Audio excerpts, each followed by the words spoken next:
Well, hello there.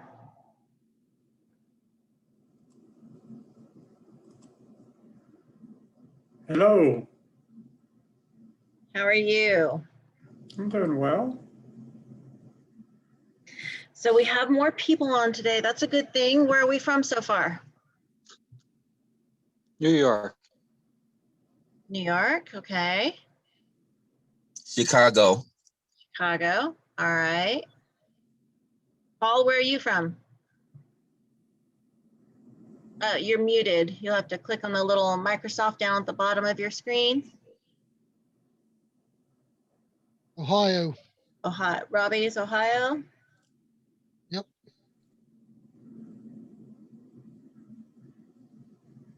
Arkansas. Arkansas. So we're kind of all over the place. Morgan and I are in Alaska. We will give everyone a few more moments to join. What I'm going to do is I'll do a screen share of my PowerPoint and kind of go through that. If you have any questions, ask along or type them into the chat, which is down in the bottom center of your screen. And I will try and answer questions as we go. Is there anything in particular you're looking for out of today's class? Not really. I don't have bees yet, so just getting ready. Okay. So last week I had a lot of technical difficulties. I'm not sure what happened, but obviously I figured them out. I did post the PowerPoint, and basically what we went over with that one was, just kind of some of the costs incurred in beekeeping, the items that you do need once you are getting your bees, and that would be your hive, your bees, whether you are gifted those or you catch a swarm or you purchase them, some form of protective gear, and then there's a few essential hive tools. You don't have to get everything all at once, especially since a lot of you are new. You can start figuring out what you want, find a mentor, and try and use some of their tools, figure out which ones you like, which ones you don't. We talked a little bit about the different breeds of bees and the different hive styles. There's a lot out there. And today we're going to go over what you do once you actually have your hive ready to go. You've got your bees, how you install them into your hive, and just some basic information. Let's see what time it is. We'll wait another minute before we get going.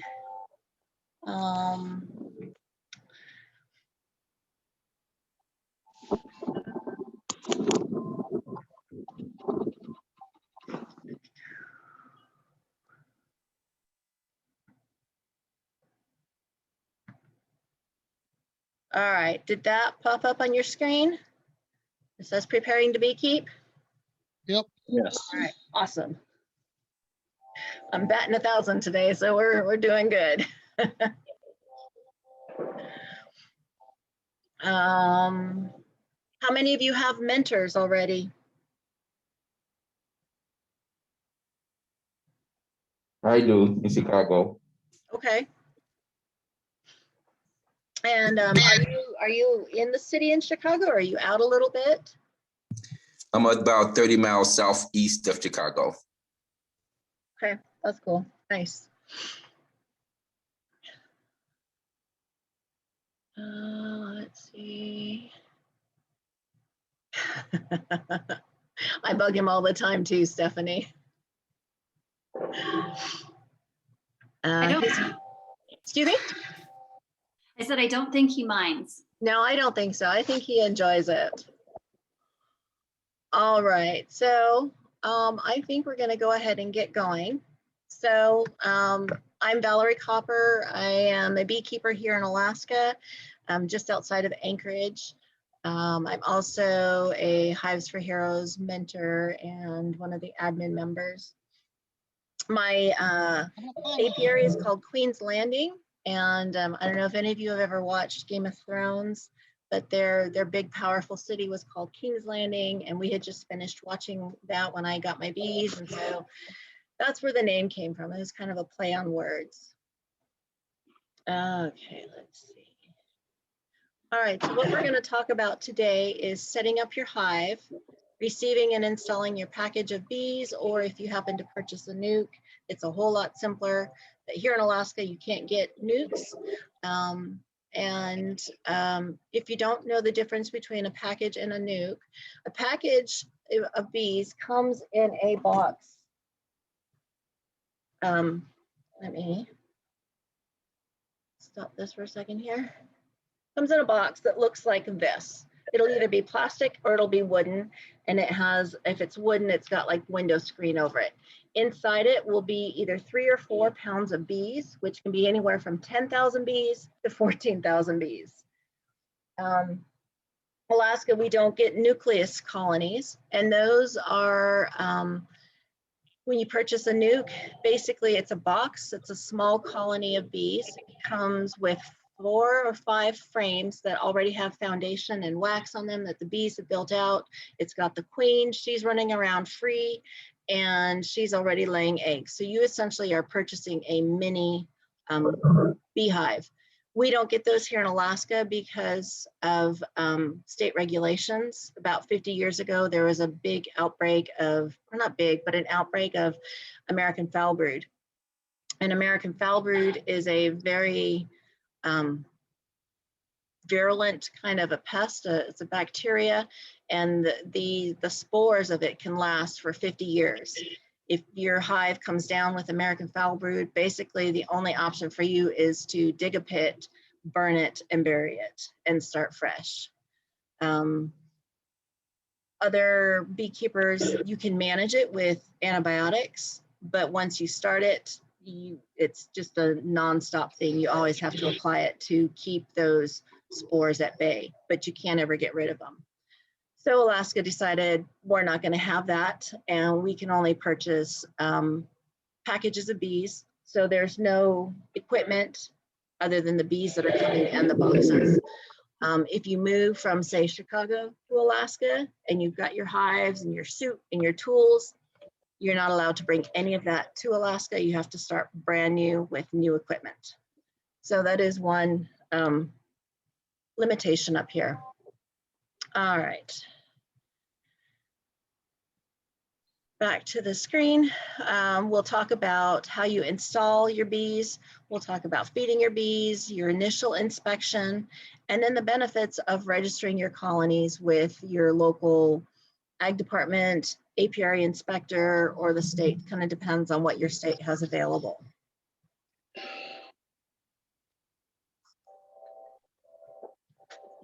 Okay, let's see, there we go. Make sure, it's going the wrong way. All right, so setting up your hive. When you first purchase your hive components, they're either going to be in wood or polystyrene. Both of them should be coated to prevent them from deteriorating to the environment.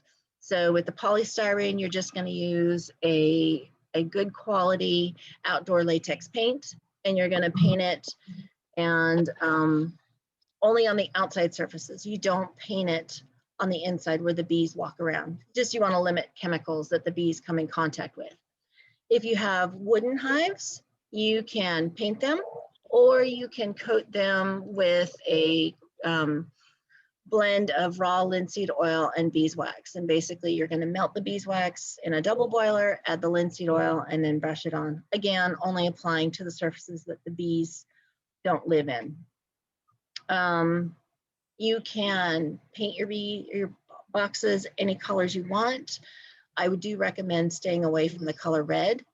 Bees see red, or it's been theoried that bees see red as black. And bees in nature don't like the color black, because when you think about it, all that is out there to attack them, bears, raccoons, not possums, but skunks, all these animals are dark in nature, so they see black as a threatening color. So but have fun with it. Be creative, don't be creative, do what you want. It's your apiary. And then lastly, when it comes to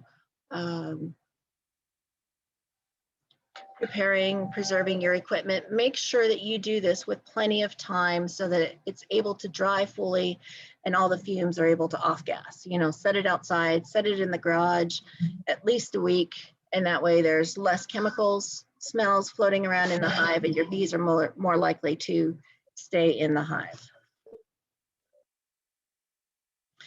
You're going to want to situate your beehives so that they are facing south or slightly southeast. The reason you do this is that way the majority of the sunlight is able to come in through the openings at the bottom of the hive, or if you have an additional upper opening.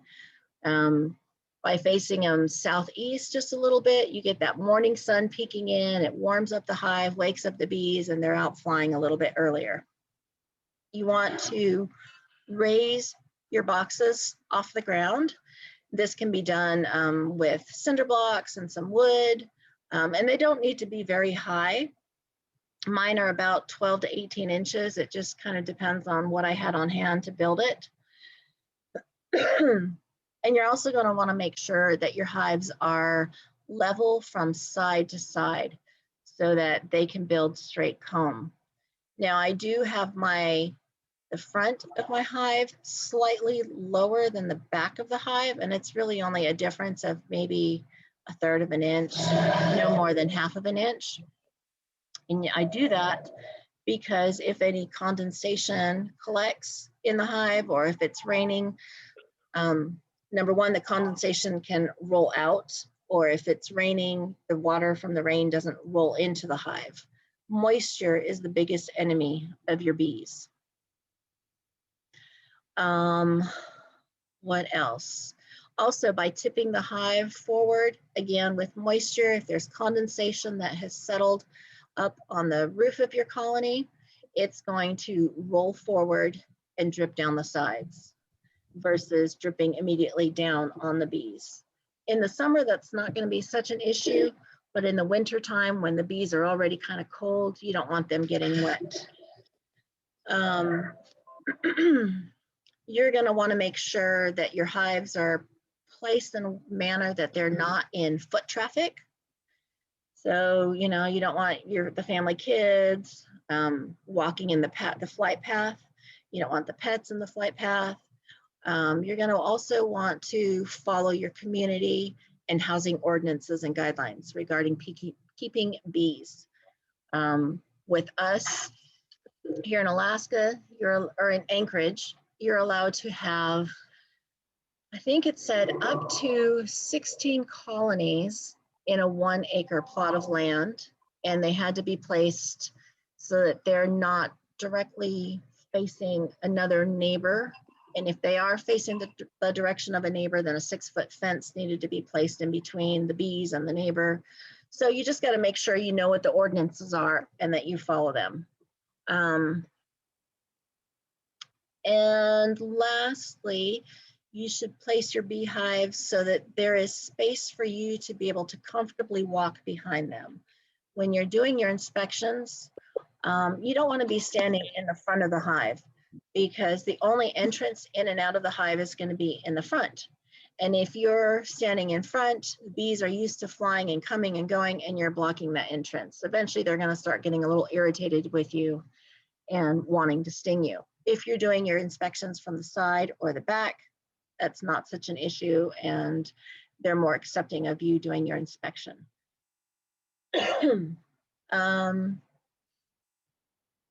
Let's see, when you first set up your hive, before your bees are inserted into them, this is what your setup will look like. You're going to have your bottom box, you're going to have your brood box. Now the brood box and your super, they're the same boxes, they're interchangeable. It's just named the brood box because that's where the queen is laying her eggs, and that's where the brood grows. Then there's usually a separation of a queen excluder if you use them. Not everyone uses them and you don't have to. And then on top of that would be your super. And the super is named that because that's where the honey goes. It's on top. It's super, I can't remember the word, but it's superficial, super to the brood box. So you don't have to go out to the stores wondering, where do I find a brood box? Where do I find a super? They're all the same boxes. Again, so you're gonna have your bottom, you're gonna have your brood box, you're going to have your inner cover, and that's what this brown strip is here. And then you're gonna have another box and your lid. Inside the brood box, it's gonna be filled with your frames. I have 10 frame boxes. So there's going to be 10 individual frames that have comb in them or foundation, depending on what you're starting out with. Your inner cover has a lid in it. And then the super is going to be empty. Now, what you're going to want to do is you're going to install your bees into the frames or into the brood box, and then you place the inner cover on top of it. And like I said, it has a hole in the center. On top of that hole, you're going to place a mason jar, and it's going to be filled with syrup. And you're going to invert that and set that over the hole. And I don't know if you can see this, but I've made little thumbtack holes on my lid. And there's only 5 in there in a straight line because the hole in the inner cover is just kind of more of an oval hole. It's not a big circular hole. Now the bees, through suction and vacuum, will come up to this surface and they'll stick their little proboscis tongue in these holes and get the sugar syrup. This is called trickle feeding. If you were to feed them in a different manner, they're going to consume a lot more of the sugar water and they'll go through it a lot faster. You don't want to speed feed them. You want to feed them in a trickle method because bees are very, oh, there is food right now. Let us go ahead and gather all the food we can, and they will fill up every single hole in that hive, leaving the queen no space to lay her eggs. But I've kind of jumped ahead here. So does anyone have any questions at this point?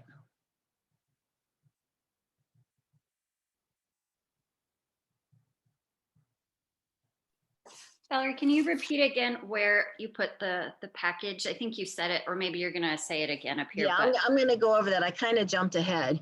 Okay.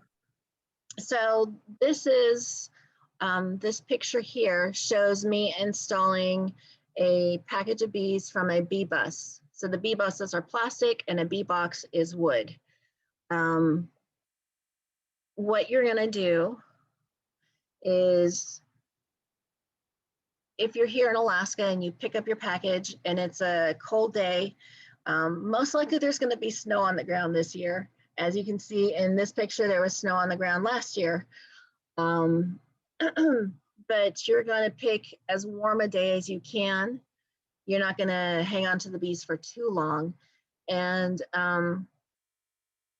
you're going to, let me think here. So you want it to be as close to 40 degrees or warmer if you can. If the weather isn't cooperating, you're just gonna have to bite the bullet and do it. If there's no winds, that's gonna be best. If it's not raining or snowing, that helps also.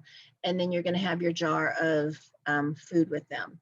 So make sure you have your tools with you. You're gonna need a pair of needle nose and vice grip pliers, the utility knives, quart jar, and marshmallows. Make sure you buy some marshmallows in your smoker.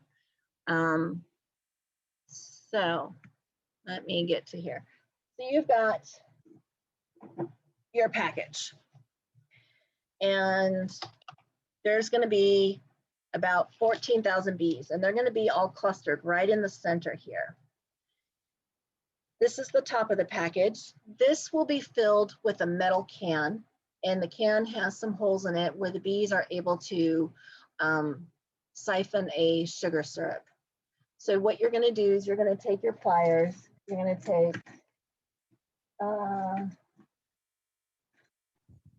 I like the needle nose to first kind of get the edge of the can out, and then you're going to grab some other pliers and just lift it gently and slowly out. Now, if you can see, there's a little pink dot here, is going to be where the queen will be hanging. So you'll just reach down in and slide this out of the little slot and pull the queen cage out. This is called a JZBZ queen cage. You're going to take the lid off, and without letting the queen out, then you're going to grab some marshmallow and you're going to stuff it in here. Some of these come with candy already in it, some of them don't. This is the other style of queen cage, and these come in the wooden bee boxes. There's going to be a cork on one end that you'll pop out, and again, you'll fill that hole with marshmallow. And what you're doing is you're allowing the worker bees to get to the queen, and it takes them a couple of days to eat through this marshmallow. And during these couple of days, the nurse bees are attending to her, they're feeding her, they're getting used to her pheromones, so that by the time she's been placed in the package, they've had their flight up here, and then a couple extra days of eating through the marshmallow, they've gotten used to her pheromones and they're not going to attack her and kill her, most likely. So once you stuff the marshmallow in, you're going to take and insert this down into your hive. Whether you can mush it into some of the wax, you can tie some string around it and hang it over an edge, but you want it to be between frames 4 and 5.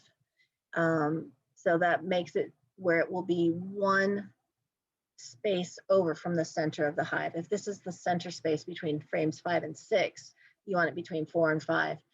And it's best if you can have it mounted or hanging in between the frames horizontally instead of vertically. It just makes it easier for them to get to the queen and easier for the queen to come out. You're going to leave her in the cage for about 4 or 5 days with the lid off, and she should be out by then. So back to this. Once you put her in, you'll take 2 or 3 other frames out, and you're going to shake the bees so that they come down to the bottom. And then you're going to very quickly and forcefully, you're going to be banging on this, and all the bees come out of the hole. And that's how you would do it if you have a bee box. The bee buses are kind of nice because they do have hinges. You take a screwdriver and you pry it open, and this door opens. So it makes it a little bit easier to get them out. And then you're going to have all these bees. Some of them will be flying. Some of them will just be landing on the frames. And they'll make their way down into the frames. The nurse bees will surround the queen. They'll keep her warm. They'll feed her, and they'll do what they need to do. The sugar water that's in the jar, that is a 1-to-1 sugar mixture, and that will encourage them to start building up wax to build new foundation, and they will be off and running. So, and usually takes, maybe 30 seconds to a minute of shaking the bees, tapping the boxes. It's kind of intimidating at first. You think, oh my gosh, I'm beating the crap out of this box, but you want to get as many bees out of that box as you can and into the hive. Another thing you can do, especially if there's snow on the ground, take a couple of sheets and lay them around your hive so that bees that don't make it into the hive land on the sheet, and then you can take and lift the sheet up and kind of gently dump them back into the hive. Because if the bees land in the snow, they're done for. If you have your smokers lit, you can gently puff smoke at the bees to encourage them to crawl down in between the frame spaces and it just helps speed up the process a little bit.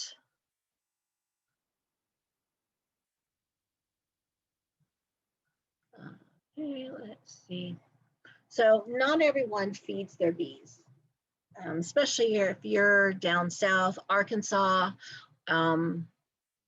You know, right now you probably have plenty of plants that are flowering and blooming and producing pollen and nectar. Although it may still be helpful to maybe in the beginning, especially if you're starting with a brand new hive where you only have just a little bit of foundation and the comb is not built out. Like I said, the sugar water syrup does encourage them to actually build comb, and you'll be surprised at how fast they fill up some of those frames with comb. So maybe for a week or two, you may want to do that just to help get them going.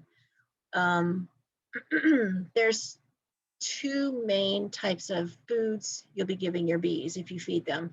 Number one is going to be sugar in the form of syrup, and then number two would be pollen.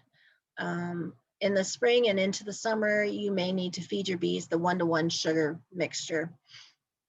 It's best given to them in the 1-quart mason jar with thumbtack holes.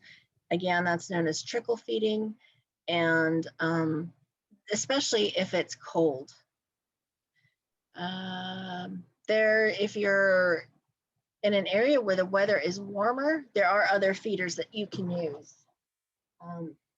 This one is an in-hive feeder, and you're going to pull out 2 of your frames and set this down in, and then you just pour in sugar syrup in here, and then the bees, they're not going to drown, although they do magically find ways to get their whole bodies in there. But this creates a ladder for them so they can crawl into whatever level the sugar is at, the syrup is at, and then they crawl back out and do what they do with it. And then the other style sits on top. The bees will crawl up in here through this hole here, and you pour your sugar syrup in the top, and the bees can access this space here, and the inside of this is textured so they can crawl on it, but they're not going to be swimming in the sugar syrup, and this just limits the number of bees. Now, feeding them this way or with the other in-hive feeder, they're going to consume a lot more sugar a lot faster, and they could, like I said, fill up all the spaces, all the empty comb cells, allowing for, because they think they need to store food. That's what bees do. And then if all the holes are filled, the queen won't have any place to lay her eggs. But in Alaska, where it's cold, or New York, or maybe even Chicago this time of year, I'm not sure, this is the best method to feed them. This is the top of your frames is only going to be this far away from the bees, so they don't have to travel very far. They're not going to get cold. They're not going to super feed. They're going to trickle feed, and really this is the best tried and true method. Now, if you don't want to refill this jar every few days, you can go to Costco and buy whatever snack you want. These are probably about twice the size. This can also be done, and then you just poke the holes in this. So whatever you have on hand, you don't have to go buy mason jars. And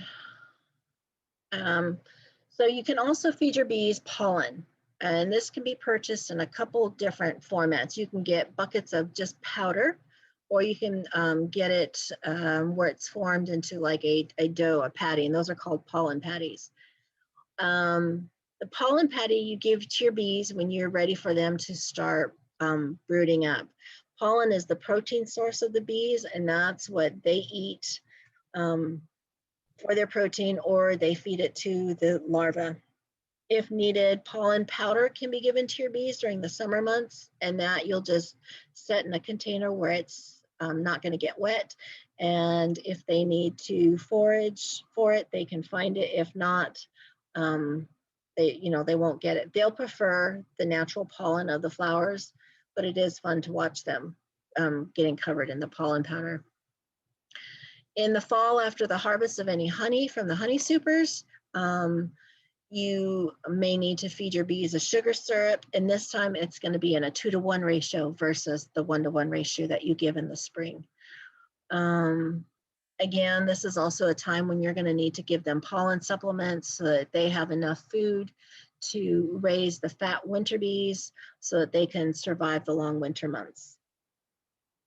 Anytime you're feeding your bees, you do need to monitor how much the bees are consuming. Again, like I said, if left to their own devices, they will fill every available cell with syrup they're feeding, and then the queen won't have any space to lay her eggs.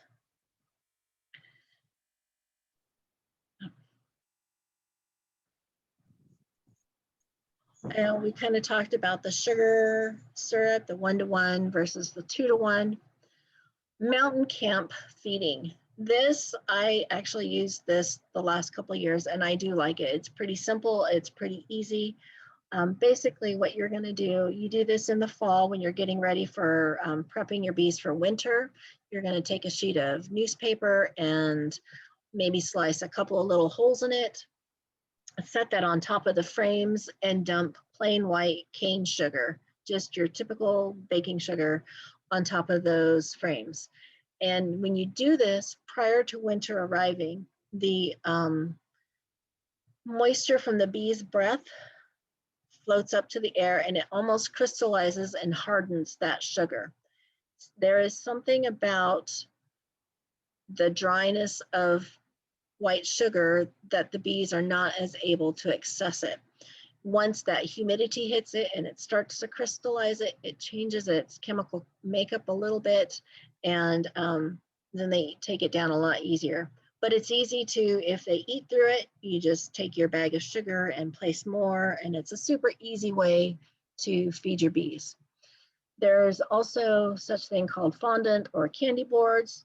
The candy board provides food, ventilation, upper insulation, and an upper exit. And this is something we can talk about later in the year.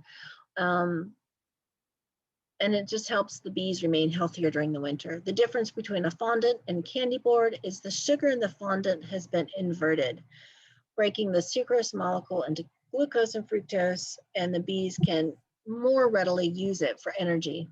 And both of those are placed in the hive prior to winter arriving.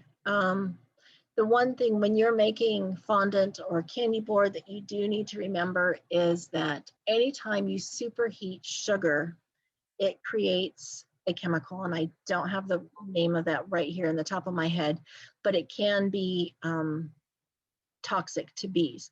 So the heating of sugar has to be a slow and gentle heating. When you're making your sugar syrup, you don't want to boil the water. You just want to heat the water and then melt your sugar in the warm water. So basically hot tap water should do the job for you. Again, I talked about pollen can be purchased as a loose powder, and you can get really buckets of it from any of the bee suppliers that are out there. Manlake, Dadant, local vendors in your area, they should have that, as well as pollen patties. And those are just the protein powder of the pollen mixed with sugar or honey. And the bees really do enjoy that. Now, the one thing you need to watch out with the pollen patty is that it will ferment. So it's best to give those when the weather is cooler, so such as spring or fall, or if you are needing to give it to them in the summer when there happens to be a dearth and the flowers just aren't producing pollen, then give them smaller amounts so that they have time to eat it before it ferments and molds. So now you should have your bees in the hive. The queen has been in her cage and it's in the hive. And here you can see a picture. This is the wooden queen box cage, and it's just stuck off to the side. You're gonna wait at least 3 or 4 days before you go digging back in the hive. The only time you're going to need to open up your hive before then is just to lift the lid off and check how much syrup is still in the jar. If you need to add more, then go ahead and add more. But that's about the only thing you're going to do until about day 4. Day 4, you can go in and remove the 2 frames very gently between where the queen cage has been set. And then you can check to verify whether or not the queen has been released. If she's been released, remove the cage and very gently set those frames back down in the hive. You don't want to, well, you're going to want to, but please don't go digging in the hive yet. You want to give them a good solid week to 10 days without disturbing the queen. If you get in there too much, the bees are kind of fickle and they may just decide that whatever this disturbance is the queen's fault and they'll kill her. And you don't want that. So if for some reason they have killed the queen, or you happen to check your queen cage on day 4 and you notice that the queen is still in there and she's dead, you're going to want to contact whoever you ordered your bees from and procure another queen as soon as possible.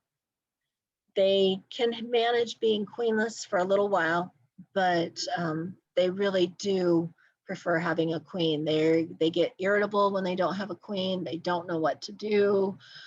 Sometimes you'll get a situation where a worker bee will start laying eggs and all she will lay are drones, and it's a very hard habit to break. So really, the sooner you can replace that missing queen, the better.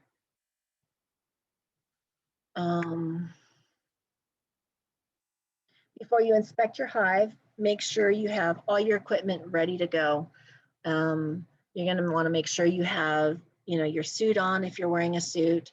You're going to want to make sure your smoker is lit and ready to go. You want to make sure you have your hive tools and your bee brush. And figure out what's going to be a good routine for you. The sooner you establish a routine, the more consistent your inspections are going to be. For me, I like to start on the frame that's to the left of the hive. I'll take it out and inspect it, make sure the queen is not on there, check, see if they're building out any comb on there, and just any other things. Are they storing food in that frame? Are they, has the queen been there and has she laid eggs there? So you're just gonna kind of want to know what's happening on that frame. Then during your initial inspection, you're gonna try and keep an eye out for the queen. You're also gonna look for signs that the queen has been there and is laying eggs. These are what the eggs look like. They're little itty bitty. They're like not even the full size of a grain of rice. They can be really difficult to see sometimes, so it's good to have a bright flashlight with you. And someone once told me that you can tell the age of the egg by its position. So if the egg is vertical, it's a 1-day-old egg. If it's at a 45-degree angle, it's a 2-day-old egg.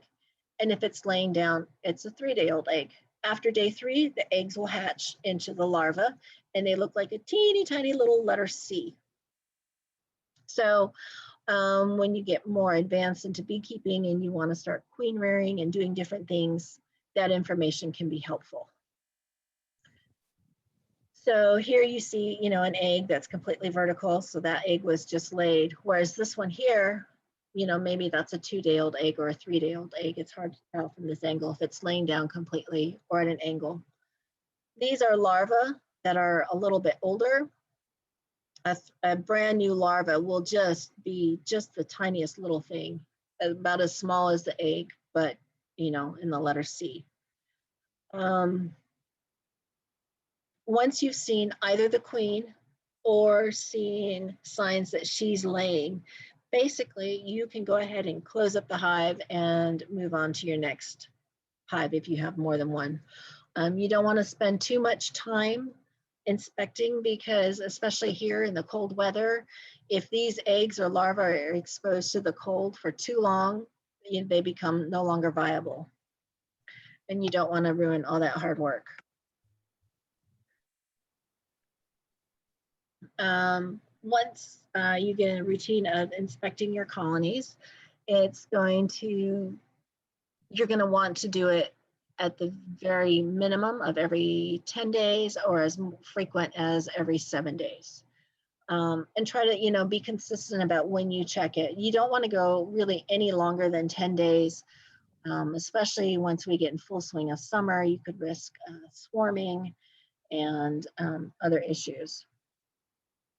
So some of the other things that you're going to look for while doing your inspections, again, you're going to look for the queen briefly. If she's marked and has a paint dot on her thorax, yes, that's going to be wonderful. It's going to jump out like a sore thumb at you every time. You're like, oh, there's the queen. There she is. She looks happy. She's healthy. She's got all her legs, all her wings. She's good to go. If you have a queen that is missing a leg, chances are very soon the other bees will supersede her. They'll build some queen cells and they will off her. They don't like a queen who's not up to par. Other things that you're going to look for is, again, whether or not she's laying and how solid of an egg pattern is she laying. Is it spotty? Are there a lot of holes? There might be something wrong with her. Is it full? Are the frames full? Then, we got a good, well-mated queen and she seems to be happy and doing her job. You're going to look for signs of disease or pests. We don't have too many up here. Our biggest problem is mites. And, but, in the lower 48, you got to watch out for small hive beetles and wax moths. So those are things you're also going to look for. You're going to look for signs of supersedure or possible swarming, and just at the overall health of the colony, the temperament of the colony. And then you're going to want to take notes of these inspections to help you remember details later in the year or from year to year. If you have one colony or two, it's not that hard to remember. But when you start getting 4, 5, 6, 10, a dozen colonies, it can get confusing trying to remember what you did 2 weeks ago to a colony. This helps you to progress and become a better beekeeper. You can kind of look back at what you did, what worked, what didn't work. There's a lot of different ways you can do this. There's apps out there designed to help you, keep your beekeeping history. There, you can write notes on paper. There's inspection sheets you can find online, or you can do a voice recording option on your phone. It's completely up to you. I think I even read that there are Post-it notes that are somewhat weather resistant and have a stronger glue that you can place on your hive and make your inspection notations that way. So what are you going to see in the hive? You're going to be 3 different types of bees. There's going to be your queen bee, and she's the biggest, the longest bee. And then there's the drone, and then there's the worker bee. So the drone is the only male of the colony, and a lot of new beekeepers will mistake a drone for a queen. They're much bigger than your worker bee, but not as big as the queen. Let's see. You are going to find capped brood cells, eggs, and larvae. And this is what capped brood cell looks like. This one right here on the left shows worker cells and a couple of queen cells. And this is where queen brood are growing and maturing. On the right, we have also worker cells. And these bigger bullet-shaped ones are drone cells. These 2 circular ones here are called queen cups. And that's one of the first signs that maybe your bees are thinking of offing your queen, or maybe they want to swarm. It's not necessarily a bad thing when you see these, but you're just going to want to make sure that you don't see any larvae in there. If you see larvae, you're going to want to do a thorough check, see if you can find your queen. If you see the queen, then most likely they are going to swarm in the near future. And that's not a bad thing. It just means that your hive is happy, it's healthy, it needs more space, and it's reached capacity. And there's things you can do to prevent swarming or to reduce it.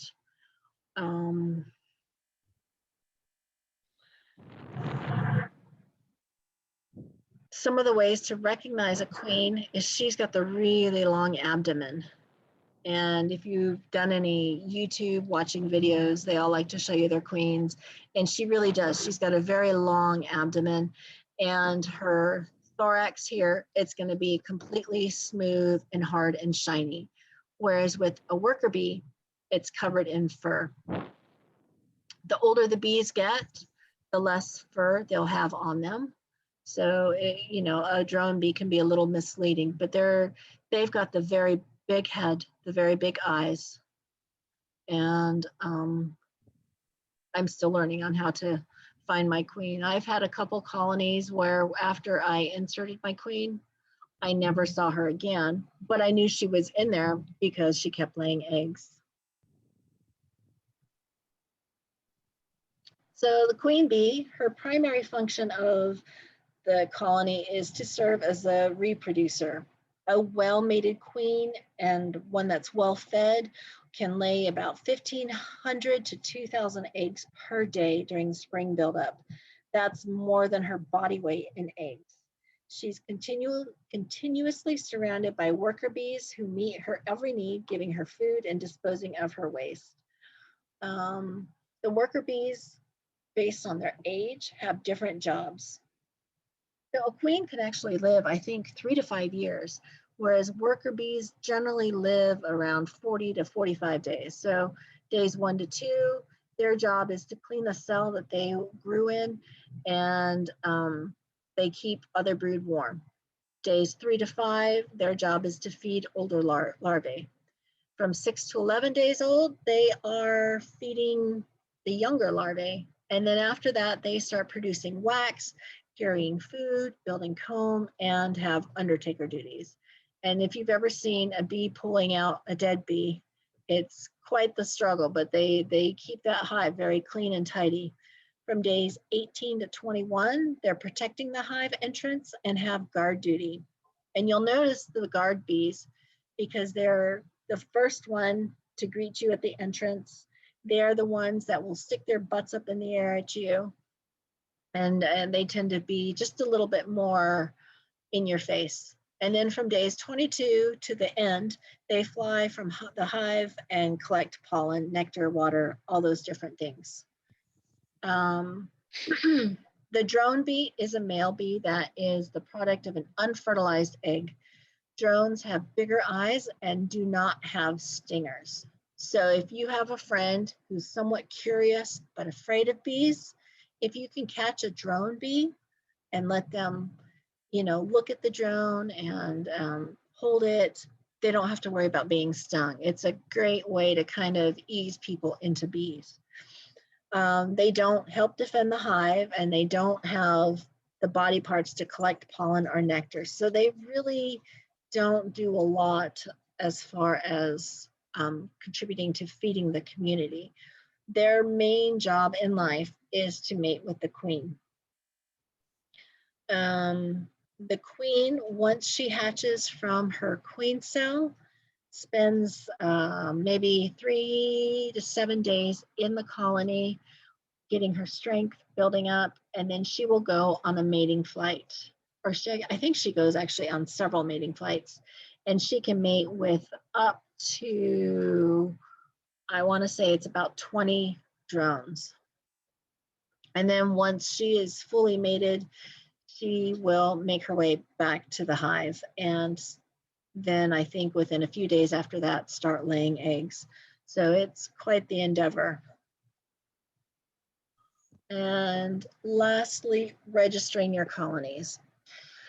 So a lot of people don't like to register their bees with whatever entities that are out there. It's actually a good thing and an important part of beekeeping. This allows for tracking by the state where the bees are. It's could mean the life and death of your bees. Here in Alaska, lawn and pest control companies are required by law to check with the state at least 24 hours before they spray, and to notify beekeepers that they're going to be spraying in the neighborhood. This gives you the opportunity to move your bees or cover your bees or lock them inside their hive for a few days. So I feel that that's a pretty important thing. And if you think of it this way, a lot of the companies out there, they say, oh, well, we use this chemical and it's formulated to kill the mosquitoes and it's bee safe. If it can kill a mosquito or any other bug, it has the potential to kill or harm your bees. And after you spent all this time learning about bees, buying your bees, buying all your equipment, you don't want them to be killed by someone else's pesticide. So definitely think about it.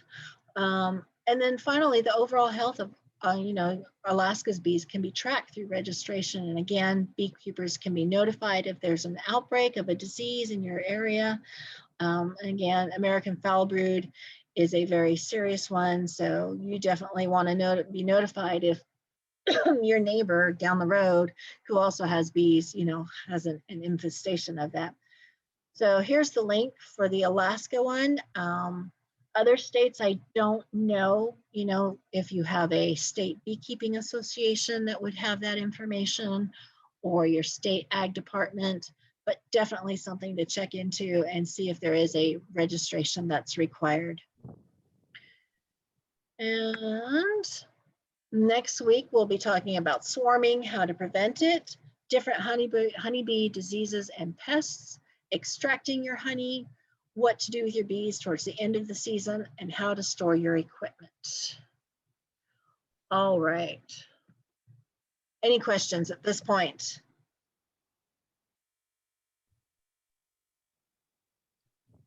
Valerie, did you post the video from last time? I did. Okay, I'll go back and check it. Okay, are you on Hives for Heroes? Yes. Yeah, it's there. I checked it yesterday. It's still up. And as well as the PowerPoint that goes with it. Thank you.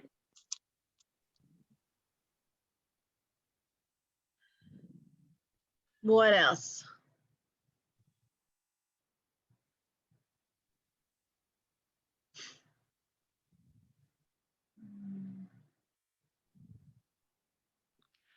Valerie, can you address, you said that if the hive looks like it's ready to swarm, that just means it's reached capacity. Yep. Do you have good resources for if you find that it is ready to swarm, like what the next steps are? Yeah, so basically, you're going to want to look at the placement of where those queen cells are. And I'm looking this up really quickly because I always confuse the two. So there's swarm cells and supersedure cells. Basically, it's the same cell, but the placement of it tells you kind of what's going on in the hive.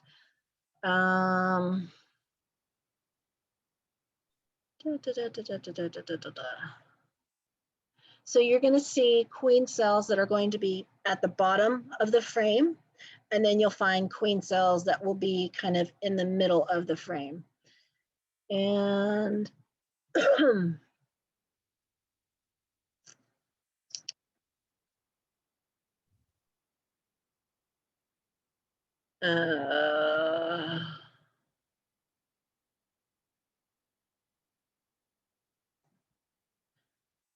find supersedures on the, okay, so the queen cells that are, let me go back to that page.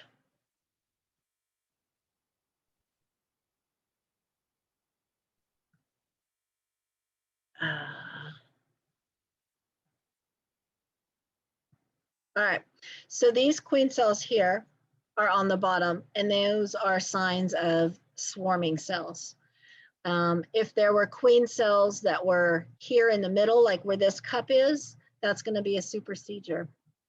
So a supersedure means the bees are not happy with their queen, or she has died. and they want a new queen. So they will take a cell where there's an existing egg, they'll build out around it, or make a cup and the queen will lay in it and make their queen that way. So this is their way of replacing an ailing or gone queen. If it's down here, it's a swarm cell, and they basically have reached capacity. So what capacity means is they don't have any more space that's ready for the queen. You might only have one box with 10 frames in it and they've built everything out. You can add a second box to the top of empty frames or frames with foundation that haven't been built out. And the bees see that as space, but not necessarily as immediately usable space. It's space that needs remodeling. It needs them to do work on it before the queen can do anything. If you are able and you have extra equipment, you can take the frames that have these on them, or maybe one or two of the frames, and then squish the rest. Usually if there's a swarm cell, there's going to be more than one. Last summer I had one colony that made 15 swarm cells. So I took two frames that had the biggest, best looking swarm cells and put those in a new box along with about half of the worker bees. The other frames that had swarm cells on them, I squished all the swarm cells. And so I took the one colony and turned it into two. That's one way to manage your bees from swarming. Sometimes if you've verified that the queen is in there and it's just a matter of you adding more space for them and giving them time, you might be able to squish all the swarm cells and hopefully they don't have it fully set in their head that that's what they're going to do. But once these cells are capped, it's pretty much this is something we need to do. We're going to do it. And, come hell or high water, this is what we're going to do. So the best way is to take, like I said, one or two of the frames that have the best cells and place them in another box with, supporting worker bees and resources.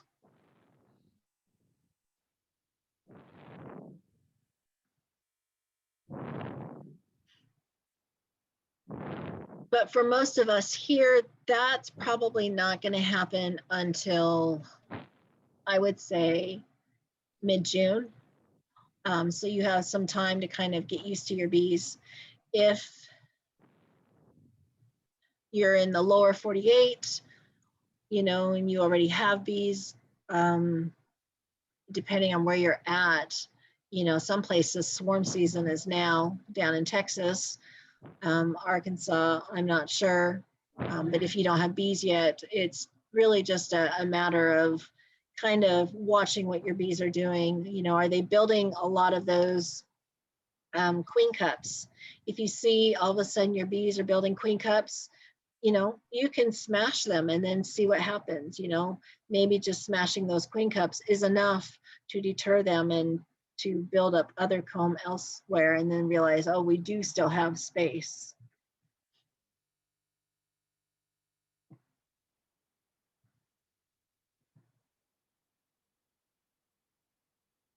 Any other questions?